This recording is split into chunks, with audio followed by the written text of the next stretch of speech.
আচ্ছা এখানে zero zero direct ধরে জিরো দিল, তাহলে 1314 টাকা করে আসছে। Right click format cell plus currency okay হয়ে গেল। এবার এই 1314 টাকা করে যদি আমি 8 বছর ধরে টাকাটা পেমেন্ট করি তাহলে আমার এই দুটো টাকায় শোধ হয়ে যাবে। এবার আমার কোশ্চেন হচ্ছে 1314 টাকার মধ্যে কত টাকা যাচ্ছে 1 লাখের জন্য, কত টাকা যাচ্ছে 6% এর জন্য, এই তো কথা এ ভাই।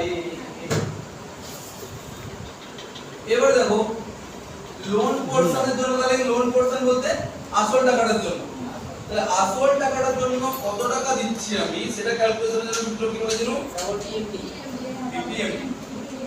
ওকে প্রথমে কি আছে 6%, সেটাকে 12 দিয়ে ভাগ করব, কারণ আমি এই যে ইনস্টলমেন্টটা সেখানে ক্যালকুলেশন করেছি মাসে ক্যালকুলেশন করেছি, তাহলে নিশ্চয়ই এটাই জানতে চাইবো যে মাসে আমি কত টাকা করে দিচ্ছি এই টাকাটাকে শোধ করার জন্য। চলনা বললেনি, তাহলে 12 দিয়ে ভাগ করছি।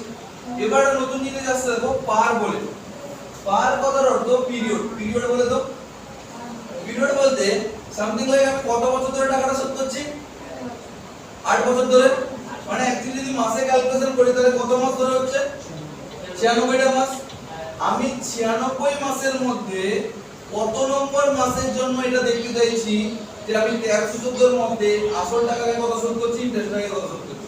বুঝতে পারলে না পারলে আবার বলছি, পারের জায়গায় আমি কি বসাবো সেই সংখ্যাটা বসাবো যে আমি যত নম্বর মাসের জন্য বা যত নম্বর পিরিয়ডের জন্য আমি ক্যালকুলেশন করতে চাইছি। না কি ক্যালকুলেশন করতে চাইছি না প্রত্যেক মাসে তো আমি 1314 টাকা করে দিচ্ছি, কিন্তু ধরো 1 নম্বর মাসে বা 2 নম্বর মাসে বা 10 নম্বর মাসে 1314 টাকার মধ্যে কত টাকা দিচ্ছি আসলের জন্য আর কত টাকা দিচ্ছি ইন্টারেস্টের জন্য, সেই সংখ্যাটা কোথায় বসাবো পারের জায়গায়। বুঝতে পারলে না পারলে আমি ধরো প্রথম মাসের জন্য ক্যালকুলেশন করতেছি, তাহলে কি বসাবো এখানে 1 কমা।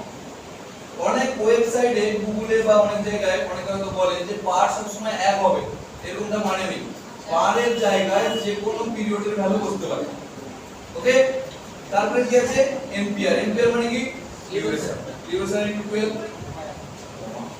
তারপরে কি আছে পিভি, পিভি দিয়ে দিলাম। তারপর ধরো এপি কিছু নেই, 0 টাইপ দিচ্ছি 0। কেন 0 দিচ্ছি কারণ যেহেতু ইনস্টলমেন্টটা আমি শেষ ধরে ক্যালকুলেশন করেছি। তাহলে কত টাকা দিচ্ছি না 814.14 টাকা দিচ্ছি কত টাকা শোধ করার জন্য এই 1 লাখকে শোধ করার জন্য। কত নম্বর মাসে 1 নম্বর মাসে। এবার ইন্টারেস্টের জন্য কত দিচ্ছি যেটা ক্যালকুলেশনের জন্য সূত্র আইপিএম, রেট 6% ডিভাইডেড 12। এখানে পার কত দিব পার 1 দিব, কারণ 1 নম্বর মাসের জন্য দেখতে এই আগেরটা এটাও 1 নম্বর মাসের জন্য দেখব। Ampere duration into 12, PV loan amount AP 0। 500 টাকা দিচ্ছি কিসের জন্য ইন্টারেস্টের জন্য, কত নম্বর মাসে 1 নম্বর। 1 নম্বর। আচ্ছা এখানটা 1 দিয়েছি, এখানে যদি 2 দিই দুই দিলে আলাদা ভ্যালু আসবে আলাদা নম্বর মাসের জন্য। ক্লিয়ার? কিন্তু দেখো এই দুটো যোগ করলে কত আসবে এই টাকাটাই আসবে। তুমি যখন টাকা দিচ্ছ তাকে তখন কিন্তু তুমি টাকাটা কোন টাকা দিচ্ছ 814 টাকা আলাদা 500 টাকা আলাদা এরকম করে কিন্তু দিচ্ছ তুমি তাকে দিচ্ছ কত টাকা একবারে 1314 টাকাই দিচ্ছ, কিন্তু তুমি এখানটায় চেক করছো যে কত টাকা দিচ্ছি আসলের জন্য কত টাকা দিচ্ছি ইন্টারেস্টের জন্য। আমি যদি 2 নম্বর মাসের জন্য ক্যালকুলেশন করতে যাই তাহলে 2 লিখতে হবে দেখো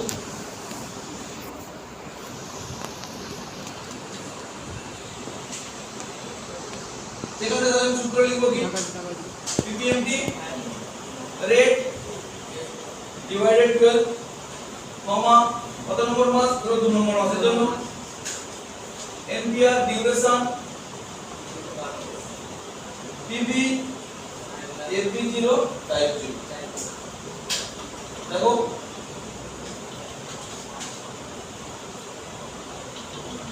রেট পার কত নম্বর মাস দিলাম 2 নম্বর মাস, ডিউরেশন পিভি এই দুটো যদি যোগ করি 1314 আসে। তাহলে দ্বিতীয় নম্বর মাসে আমি কি করলাম না আসল টাকা থেকে দেওয়ার জন্য দেখো বেশি টাকা দিই নাকি না এবার দেখো আমি যদি এখানে 5 নম্বর মাস করতে যাই তাহলে 5 লিখবো এখানে পারের জায়গায় সংখ্যাগুলো আলাদা হয়ে যাবে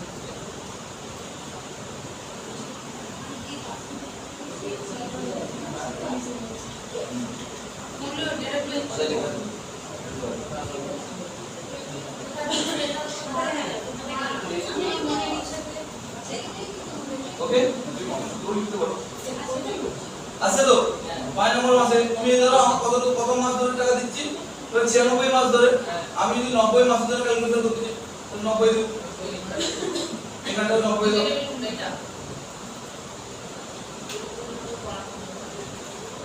আছে তাহলে আমরা একটা কথা বলতে পারি যে যত ডিউরেশন বাড়তে থাকে তত আমরা আসল টাকাকে বেশি শোধ করি ইন্টারেস্টটাকে কম শোধ করি আর সেটা হওয়া কি উচিত নয় 1 লাখ টাকার 6% নিশ্চয়ই 1 লাখ টাকার বেশি হবে না তাহলে ইন্টারেস্ট তো দিন দিন কমছে প্রথমে যেটা ছিল প্রথমে 1 লাখ টাকার উপরে ছিল তারপর তো টাকা কমছে তো ইন্টারেস্ট তো কমছে প্লাস ইন্টারেস্টের অ্যামাউন্টটাও তো কম তাহলে যত দিন বাড়তে থাকবে তত আমরা আসল টাকাকে বেশি শোধ করি ইন্টারেস্টটাকে কম শোধ করি কেউ যদি কোনোদিন বলে যে পারের জায়গায় সবসময় 1 হবে তাহলে সে ভুল কথাই তোমাকে বলছে এই জায়গায় পারের জায়গায় তুমি যে কোনো পিরিয়ড বসাতে পারো তাহলে 96 মাস তুমি 196 এখানে বসে দিবি তাহলে তুমি 96 মাস ধরে টাকা দিচ্ছ তাহলে 1 থেকে 96 এর মধ্যে যে কোনো সংখ্যা বসাবে তোমার যদি ধরো 5 তুমি যেটা বছরে বছরে ক্যালকুলেশন করতে তাহলে 1 থেকে 8 বছরের মধ্যে যে কোনো একটা সংখ্যা তোমাকে বসাতে হবে বুঝতে পারলে না পারলে আর কিছু ডাউট আছে কোনো কনফিউশন নেই তাহলে সূত্রগুলো লিখতে হবে